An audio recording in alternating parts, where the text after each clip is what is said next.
আসসালামু আলাইকুম প্রিয় ব্রাজিল ফুটবল ফ্যান্স। দর্শক, আরও একবার ব্রাজিলের খেলা চলে আসলো, আরও একবার স্কোয়াড ঘোষণা হয়ে গেল, কিন্তু নেইমার জুনিয়রের ফেরা হলো না।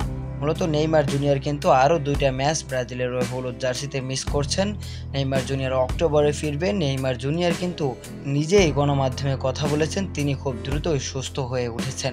গতকালকে স্কোয়াড ঘোষণা হওয়ার আগেই নেইমার জুনিয়রের কাছে একজন সাংবাদিক একটা প্রশ্ন করেছিল, ইনজুরির কী অবস্থা।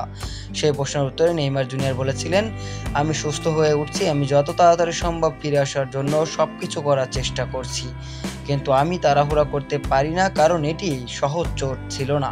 মূলত নেইমার জুনিয়র স্পষ্টভাবে বলছেন যে আমি সুস্থ হয়ে উঠছি, আমি যত তাড়াতাড়ি সম্ভব ফিরে আসার জন্য সবকিছু করার চেষ্টা করছি, কিন্তু এটি তাড়াহুড়া করার না, এটা তাড়াহুড়া করতে আমি পারিও না, কারণ এই চোটটা কিন্তু মোটেও সহজ ছিল না।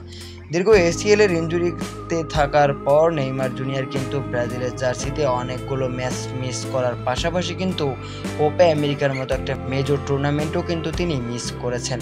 এছাড়াও কিন্তু আল হিলালের জার্সিতে অনেক ম্যাচ মিস করেছেন। তবে আমরা আশা করি নেইমার জুনিয়র খুব দ্রুতই ফিরবে। আগামী মাসের 19 তারিখ 22 তারিখের মধ্যেই নেইমার জুনিয়রের ফেরার কথা রয়েছে। আর নেইমার জুনিয়র ফিরলে আরও একবার আল হিলাল চাঙ্গা হয়ে উঠবে, আরও একবার ব্রাজিল জাতীয় দল চাঙ্গা হয়ে উঠবে।